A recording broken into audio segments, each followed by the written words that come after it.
Hello friends, नमस्कार। स्वागत है आप सभी का आप सबके चैनल पे। आइए आज की क्लास स्टार्ट करते हैं। आज की क्लास में हम बात करेंगे आपका प्रमुख पुस्तकों की और उनके लेखकों की, क्योंकि आपको पता होगा लगभग हर एग्जाम में ऐसे क्वेश्चंस आते रहते हैं। इस वीडियो में आपको 20 क्वेश्चन मिलेंगे जो कि आपके 20 मार्क्स के होंगे। आपको वीडियो के लास्ट में ये बताना होगा कि आपके कितने क्वेश्चन सही हो रहे हैं, ठीक है, क्योंकि ये ज़्यादा जरूरी, ठीक है। चलिए स्टार्ट करते हैं। सारे क्वेश्चन इंपॉर्टेंट है, इसको याद रखिएगा। और अगर वीडियो आपको अच्छा लगेगा तो प्लीज़ चैनल को लाइक करिएगा, शेयर करिएगा, सब्सक्राइब करिएगा, क्योंकि ऐसे वीडियो आपको डेली मिलते रहेंगे, ठीक है। आइए स्टार्ट करते हैं। पहला क्वेश्चन हमसे कह रहा है, शाहनामा का लेखक कौन था? ए कुतबी, बी फिरदौसी, सी अलबरूनी और डी बर्नी। तो आपको ये बताना है शाहनामा नामक पुस्तक के लेखक कौन थे। उम्मीद है आपने आंसर लगा लिया होगा। तो सही आंसर हमारा क्या हो जाएगा? फिरदौसी। जो शाहनामा नामक ग्रंथ है, इसके लेखक कौन है? इसके लेखक जो है वो फिरदौसी जी हैं, ठीक है। आइए थोड़ी और आगे देख लेते हैं। तो शाहनामा के लेखक फिरदौसी जी हैं, जो कि एक फारसी महाकाव्य है। क्वेश्चन यहाँ से याद रखिएगा, शाहनामा किस भाषा का महाकाव्य है? तो फारसी भाषा का महाकाव्य कब लिखा गया है तो बताएंगे आप। सर इसको 1010 में लिखा गया है, ये भी याद रखिएगा। और इस ये क्या है? तो ये राजाओं की पुस्तक है। क्या आपका है? ये राजाओं की पुस्तक है, जिसमें ईरान के जो प्राचीन राजा हैं उनकी वीर गाथाओं का वर्णन इसमें पाया जाता है, ठीक है। आइए अगला क्वेश्चन देखेंगे अब। प्राचीन भारत के किस कवि ने मेघदूत की रचना की थी? ये तो क्वेश्चन बहुत ही अंडरस्टूड है, फिर भी आप उम्मीद है आप लगा रहे होंगे कि मेघदूत की रचना किसने की थी। ए हरिशेन, बी व्यास, सी रवि कीर्ति और डी कालिदास। मुझे पता है सबने आंसर लगा लिया होगा। आइए इसका सही आंसर देखते हैं, कालिदास। जो मेघदूत है इसके रचनाकार कौन है? कालिदास जी हैं, जो कि संस्कृत भाषा का, किस भाषा का? तो संस्कृत भाषा का महाकाव्य है, जिसमें एक यक्ष द्वारा, ठीक है, अपनी पत्नी को जो संदेश में मेघदूत, ठीक है, मतलब बादलों के माध्यम से जो संदेश भेजा जा रहा है वही मेघदूत है। बहुत ही प्यारी रचना है, अगर आपने पढ़ा होगा आपको पता होगा, ठीक है। आइए अगला क्वेश्चन देखते हैं। निम्न में से किसने नाट्यकला नाट्य शास्त्र का प्रथम भारतीय महाकाव्य लिखा था? ए भरत मुनि, बी अभिनव गुप्त, सी महर्षि वाल्मीकि और डी महर्षि वेदव्यास। तो आपको ये बताना है कि नाट्यकला नाट्य शास्त्र का प्रथम भारतीय महाकाव्य किसने लिखा था। उम्मीद है आपने इसका ऑप्शन लगा लिया होगा। इसका सही आंसर हमारा ऑप्शन ए भरत मुनि। जो भरत मुनि जी थे, उन्होंने ही नाट्यकला नाट्य शास्त्र पर प्रदर्शित प्रसिद्ध प्राचीन भारतीय ग्रंथ का की रचना की थी, ठीक है। और इन्हें नाट्य शास्त्र का जनक भी का भी श्रेय दिया जाता है, ठीक है। चलिए कब लिखी गई थी तो याद रखिएगा, 200 से 200 ईसा पूर्व के बीच में इसको लिखा गया है।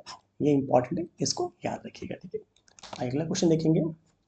राजतरंगिणी नामक पुस्तक से किस राज्य का इतिहास ज्ञात होता है? मतलब भारतीय किस राज्य का इतिहास राजतरंगिणी नामक पुस्तक से ज्ञात होता है? आपको पता होगा वैसे तो इसके लेखक कौन है, ठीक है। ऑप्शन में पक्का लिख के बताइएगा कि राजतरंगिणी के लेखक कौन थे। ऑप्शन हमारे पास है ए राजस्थान, बी जम्मू कश्मीर, सी उत्तर प्रदेश और डी कर्नाटक। तो आइए सही आंसर इसका देखते हैं।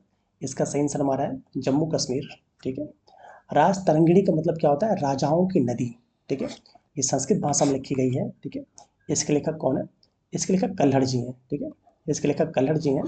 और इसमें कश्मीर के इतिहास के बारे में जानकारी मिलती है। किसके बारे में? कश्मीर के इतिहास के बारे में। और कब से कवर करती है? तो 12वीं शताब्दी तक के कवर करती है, याद रखिएगा, ठीक है। तो कश्मीर के राजाओं का इतिहास है। आइए अगला क्वेश्चन देखते हैं। वराह मिहिर ने निम्नलिखित में से कौन सी पुस्तक लिखी थी? ए कुमार संभव, बी शाकुंतला, सी बृहद संगीता और डी ऋतु संहार। अगर आपने इस ऑप्शन को ध्यान से देखा होगा तो उम्मीद आपने इसका आंसर लगा लिया होगा। आइए इसका सही आंसर देखते हैं। तो बृहद संगीता, जो बृहद संगीता है, ठीक है, ये वराह मिहिर जी की लिखी गई है। इन्हें गणितज्ञ कहते हैं, वैज्ञानिक कहते हैं, बहुत से कहते हैं वराह मिहिर जी को। ये लगभग 550 ईसा पूर्व में 550 ईसा में इसको लिखा गया था। और इन्होंने लगभग 3 पुस्तकें लिखी हैं, ठीक है। बृहज्जाक, बृहद संगीता और पंच सिद्धांतिका, ठीक है। और इसमें त्रिकोणमिति, जिसे हम ट्रिग्नोमेट्री कहते हैं, इसके बारे में बहुत सी जानकारियां मिलती हैं। तो बृहद संगीता के लेखक कौन है आपके? वराह मिहिर जी। अगला क्वेश्चन देखेंगे। मुद्रा राक्षस के रचयिता कौन थे? ए हेमचंद, बी बल्लाल, सी विशाखा दत्त और डी पदमगुप्त। उम्मीद है आपने इसका आंसर भी लगा लिया होगा कि मुद्रा राक्षस के रचयिता कौन थे। सही आंसर हमारा विशाखा दत्त, ठीक है। जो मुद्रा राक्षस जो है ये संस्कृत भाषा में लिखी गई है और एक ऐतिहासिक नाटक का, याद रखिएगा। इसके लेखक कौन है? इसके लेखक जो है विशाखादत्त जी हैं। इसकी रचना कब की गई है? तो 4वीं शताब्दी में इसकी रचना की गई है। इसमें चाणक्य और चंद्रगुप्त मौर्य के संबंधित ख्यालों के बारे में और उनकी राजनीतिक सफलताओं के बारे में वर्णन किया गया है। किसके बारे में? विशाखादत्त। लेखक कौन है? मुद्रा राक्षस। ठीक है, आइए अगला क्वेश्चन देखेंगे।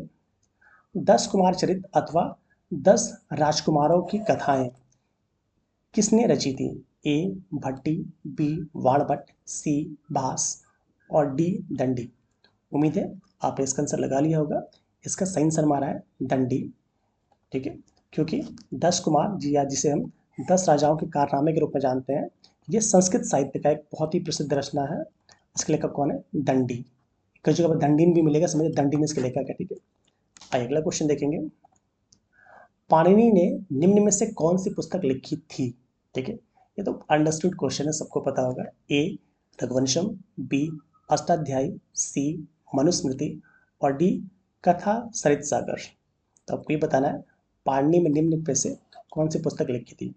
तो आपको पता होगा पाणिनि को हम व्याकरणविद कहते हैं, बहुत ही प्रसिद्ध व्याकरणविद थे। तो इनकी रचना का नाम क्या है? अष्टाध्यायी। ठीक है, इसका आंसर देख लेते हैं। रचना क्या? अष्टाध्यायी है। और संस्कृत व्याकरण में बहुत ही प्रसिद्ध पुस्तक है अष्टाध्यायी। कब लिखी गई थी? तो 5वीं से 6वीं शताब्दी ईसा पूर्व में। सोचिए कितना पहले, 5वीं से 6वीं शताब्दी ईसा पूर्व में इसको लिख दिया गया था। अगला क्वेश्चन देखेंगे। पुस्तक कथा सरित सागर के लेखक कौन थे? ए सोमेश्वर थर्ड, बी कल्लड़, सी पृथ्वीराज चौहान और डी सोमदेव। चलिए, तो आपको पता होगा जो पुस्तक कथा सरित सागर है, इसके लेखक कौन है? आपके सोमेश्वर थर्ड जी ने ये पुस्तक को लिखा था। ठीक है, ये क्या था? ये भी एक प्रसिद्ध संस्कृत कथा है। ठीक है, जिसे 11वीं शताब्दी में लिखा गया था। आइए अगला क्वेश्चन देखेंगे। विक्रमांत देवचरित के लेखक कौन थे? ए बिल्लड़, बी पन्ना, सी पंपा और डी रन्ना। उम्मीद है आपने इसका आंसर भी लगा लिया होगा। इसका सही आंसर क्या हमारा है? बिल्लड़। ठीक है, जो विक्राम देवचरित है ये भी आपका 11वीं शताब्दी में, कब लिखी गई है? 11वीं शताब्दी में लिखी गई है। और विक्राम देवचरित क्या है? बिल्हड़ जी क्या है? ये कश्मीर के कवि थे, कश्मीरी कवि थे। इन्होंने अपने संरक्षक, ठीक है, किसके लिए? चालुक्य राजा विक्रमादित्य खष्टम, ठीक है, इनके लिए इन्होंने आपका विक्राम देवचरित लिखा था। ठीक है, किसने लिखा था? बिल्हड़ ने। किसके कवि थे? कश्मीर के राजा के कवि थे, दरबारी कवि थे। अगला क्वेश्चन देखेंगे। गोरा नामक पुस्तक के लेखक कौन है? ए रविन्द्रनाथ टैगोर, बी महात्मा गांधी, सी प्रेमचंद और डी आपका अवनींद्र टैगोर। तो गोरा नामक अगर आपको पात्र पता हो तो पक्का आप गलत करेंगे। ठीक है, वाला आपको पता हो तो अच्छी बात है। इसके लेखक कौन है? आपके रविन्द्रनाथ टैगोर जी हैं। ठीक है, किसने लिखा था? रविन्द्रनाथ टैगोर जी ने लिखा था। ठीक है, और ये उपन्यास कब लिखा गया था? तो 1909 में लिखा गया था और ब्रिटिश शासन के दौरान कोलकाता में स्थापित था। ठीक है, अगला क्वेश्चन देखेंगे। पंचतंत्र के रचनाकार कौन है? ये लगभग क्वेश्चन सभी का सही होगा। ए भारतेंदु हरिश्चंद्र, बी विष्णु शर्मा, सी कालिदास और डी चाणक्य। तो पंचतंत्र के रचनाकार कौन थे आपको बताना है। तो आप बताएंगे कि जो पंचतंत्र के रचनाकार कौन है, जल्दी बताइएगा, मतलब कौन थे कहना ज़्यादा अच्छा रहेगा। ठीक है, चलिए, उम्मीद है आपने ऑप्शन लगा लिया होगा। जो विष्णु शर्मा जी हैं यही आपके पंचतंत्र के लेखक थे और इसमें पशुतंत्र कथाओं के माध्यम से बहुत सी अच्छी शिक्षा दी गई हैं। ये मूल रूप से संस्कृत भाषा में लिखी गई थी। आइए अगला क्वेश्चन देखेंगे। मिलिंद पहो है, मिलिंद पहो क्या है? ए संस्कृत नाटक, बी पाली ग्रंथ, सी जैन वृत्तांत और डी फारसी महाकाव्य। उम्मीद है आपने इसका आंसर लगा लिया होगा। तो जो मिलिंद पहो क्या है आपका? ये एक पाली ग्रंथ है। ठीक है, तो याद रखिएगा मिलिंद पहो क्या है? ये एक पाली ग्रंथ है जिसकी रचना लगभग 100 ईसा पूर्व में कब हुई थी? इसकी रचना लगभग 100 ईसा पूर्व में हुई है। ये बौद्ध भिक्षु नागसेन और मिलिंद, जो कि भारत और भारतीय और यूनानी मिक्स शासक थे, इनके बीच में वार्तालापों का है। क्या नाम है इसका? मिलिंद पहो। अगला क्वेश्चन देखेंगे। बंकिम चंद्र चटर्जी द्वारा निम्नलिखित में से कौन सी पुस्तक लिखी गई है? ए प्रतिज्ञा, बी दुर्गेश नंदिनी, सी मैलांचल और डी चौखेर वाली। उम्मीद है आपने इसका आंसर भी लगा लिया होगा। आइए देखते हैं। जो दुर्गेश नंदिनी है ये बंकिम चंद्र चटर्जी द्वारा लिखी गई है। ये उपन्यासकार भी थे, लेखक भी थे, पत्रकार भी थे, आपने पढ़ा होगा इनके बारे में, ठीक है। और इनकी पहली बांग्ला कृति क्या थी, आपकी दुर्गेश नंदिनी थी, जो कि आपका 1865 में छपी थी। आइए अगला क्वेश्चन देखेंगे। निम्नलिखित में से किसकी तुलना मैकियावली के प्रिंस से की जा सकती है? ए कालिदास का मालिकाग्निमित्रम, बी कौटिल्य का अर्थशास्त्र, सी वात्स्यायन का कामसूत्र, और डी तिरुवल्लुर का तिरुवल्कुलम। तो आपको पता होगा जो मैकियावली के प्रिंस की तुलना किससे करते हैं हम लोग, तो कौटिल्य के अर्थशास्त्र करते हैं, ठीक है, ये भी याद रखिएगा। इसमें क्या है, जो मैं इसमें आपको पता होगा कौटिल्य एक महान दार्शनिक, राजनीतिक, अर्थशास्त्री सभी थे, ठीक है। और इनका पूरा नाम क्या है, इनका एक और नाम क्या है, आप कमेंट में पक्का लिखिएगा, ठीक है। और ये एक अर्थशास्त्र क्या है, एक राजनीतिक ग्रंथ है, ठीक है, राजनीतिक ग्रंथ है जो शासन, प्रशासन, अर्थनीति के बारे में जानकारी देता है। आइए अगला क्वेश्चन देखेंगे हम। प्रसिद्ध उपन्यासकार दुर्गेश नंदिनी किसने लिखा था? ये क्वेश्चन 2 बार पूछा गया, इसलिए 2 बार आ गया है। शरत चंद्र चट्टोपाध्याय, बी बंकिम चंद्र चटर्जी, सी ईश्वर चंद्र विद्यासागर, और डी रविन्द्रनाथ टैगोर। तो दुर्गेश नंदिनी के लेखक कौन है आपके? बंकिम चंद्र चटर्जी जी हैं, ठीक है। और इन्होंने कब लिखा था? ये इनका पहला बांग्ला उपन्यास था। कब लिखा था इन्होंने? तो 1865 में लिखा था, ठीक है। और चलिए अगला क्वेश्चन देखेंगे हम। निम्नलिखित में से कौन पुराणों और महाभारत दोनों का संकलन करने वाले माने जाते हैं? संकलन करता पूछा जा रहा, लेखक नहीं पूछा जा रहा, ठीक है। ए ऋषि वशिष्ठ, बी ऋषि भारद्वाज, सी ऋषि वेद व्यास या व्यास, सी ऋषि वाल्मीकि। उम्मीद है आपने इसका आंसर लगा लिया होगा। इसका सही आंसर क्या है? महर्षि वेद व्यास, ठीक है।